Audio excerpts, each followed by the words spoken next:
Charlie and the Chocolate Factory, Chapter 16, The Oompa Loompas. Oompa Loompas, everyone said at once. Oompa Loompas.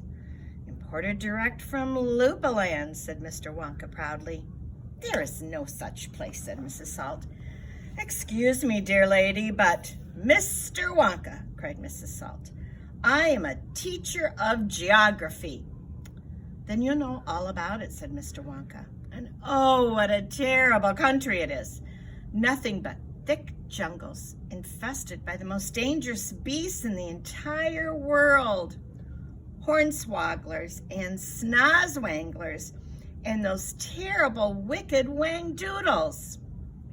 A wangdoodle would eat 10 Oompa Loompas for breakfast and come galloping back for a second helping. When I went out there, I found the little Oompa Oompas living in tree houses. They had to live in tree houses to escape from the wangdoodles and the hornswogglers and the snozwanglers, and they were practically starving to death. They were living on green caterpillars, and the caterpillars tasted revolting, and the Oompa Loompas spent every moment of their days climbing through the treetops, looking for other things to mash up with the caterpillars to make them taste better.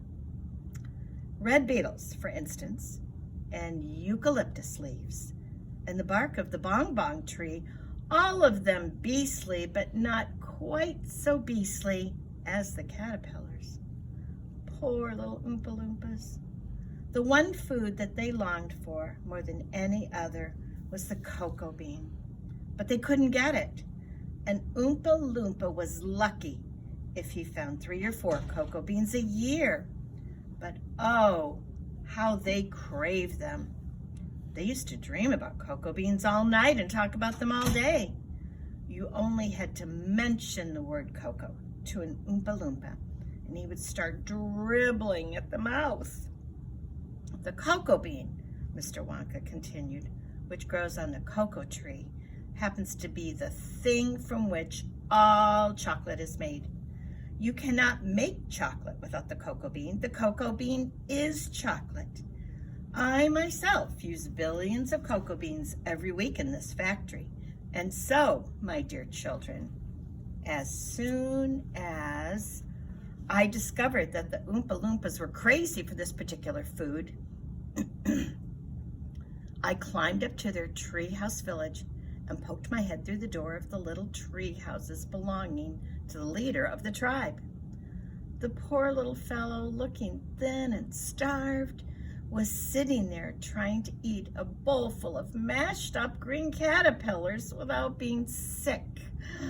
Look here, I said, speaking not in English, of course, but in Oompa Loompish.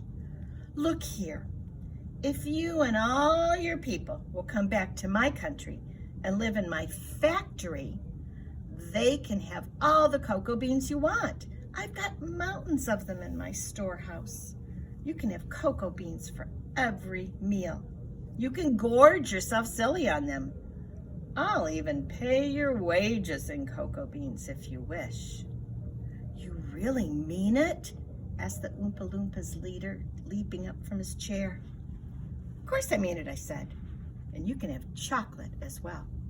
Chocolate tastes even better than cocoa beans because it's got milk and sugar added. Well, the little man gave a great whoop of joy and threw his bowl of mashed caterpillars right out of the treehouse window. It's a deal, he cried. Come on, let's go. So I shipped them all over here, every man, woman, and child in the Oompa Loompa tribe. It was easy. I smuggled them over in large packing cases with holes in them, and they all got here safely. They are wonderful workers. They all speak English now. They love dancing and music. They're always making up songs. I expect you will hear a good deal of singing today from time to time. I must warn you, though, they are rather mischievous. They like jokes. They still wear the same kind of clothes they wore in the jungle. They insist upon that. The men, as you can see for yourselves across the river, wear only deer skins. The women wear leaves and the children wear nothing at all. The women use fresh leaves every day. Daddy, shouted Veruca Salt, the girl who got everything she wanted. Daddy, I want an Oompa Loompa. I want you to get me an Oompa Loompa. I want an Oompa Loompa right away. I want to take it home with me. Go on, Daddy. Get me an Oompa Loompa. Now, my pet, said her father, we mustn't interrupt Mr. Wonka. But I want an Oompa Loompa, screamed Veruca. All right, Veruca, all right. But I can't get it for you this second. Please be patient. I'll see you have one before the day is out. Augustus, shouted Mrs. Gloop. Augustus, sweetheart. I don't think you had better do that. Augustus Gloop, as you might have guessed, had quietly sneaked down to the edge of the river, and he was now kneeling on the riverbank, scooping hot, melted chocolate into his mouth as fast as he could.